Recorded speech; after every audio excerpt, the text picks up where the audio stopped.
தொடர்ந்து 3 முறை இந்தியாவின் பிரதமராக இந்திய மக்களால் ஏற்றுக்கொண்டு இந்தியாவை உலக அரங்கிலே ஒரு சிறந்த இடத்திற்கு உயர்த்தி கொண்டிருக்கின்ற பாரத பிரதமர் அவர்கள் தமிழ்நாட்டிலே நடைபெற்றுக் கொண்டிருக்கின்ற இந்த மக்கள் விரோத குடும்ப ஆட்சியை முடிவுக்கு கொண்டு வர வேண்டும் என்கிற ஒரே நோக்கத்தோடு அம்மா மக்கள் முன்னேற்ற கழகம் இந்த கூட்டணியிலே வர வேண்டும் என்று அவர்கள் விரும்பினார்கள்.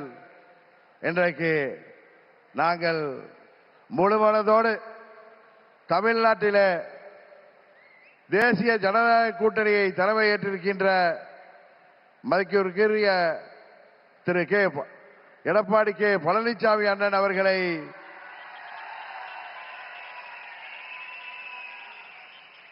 முழுமனதோடு ஏற்றுக்கொண்டு வந்திருக்கிறோம். நாங்கள் எல்லாம் அம்மாவின் தொண்டர்கள் என்பதை எதிரிகள் மறந்துவிட்டார்கள்.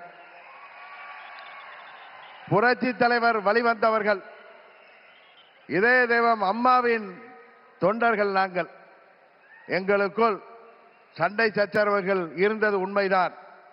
ஆனால் தமிழ்நாட்டின் நலனை கருதியும் அம்மா மக்கள் முன்னேற்ற கழகத்தின் நலனை கருதியும் மாண்புமிகு பிரதமர் அவர்களின் அழைப்பை ஏற்று நாங்கள் எங்கள் மனதிலே இருந்த எல்லா கோபதாபங்களையும் விட்டுவிட்டு 21 நம்மால் முடியாமல் போன அம்மாவின் ஆட்சியை உறுதியாக தமிழகத்திலே ஏற்றிட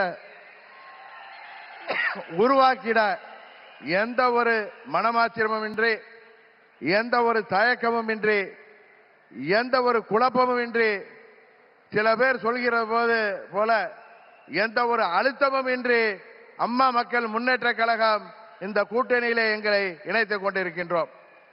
இந்த கூட்டணியின் வெற்றிக்காக அம்மா மக்கள் முன்னேற்ற கழகத்தின் ஒவ்வொரு தொண்டரும் தமிழ்நாடு முழுவதும் அயராது பாடுபடுவான் என்கிற உறுதியை மாண்புமிகு பிரதமர் அவர்களுக்கும் எதிர்க்கட்சி தலைவர் மாண்புமிகு எடப்பாடி பழனிசாமி அவர்களுக்கும் இந்த நேரத்தில் நான் சொல்லிக் கொள்கிறேன்.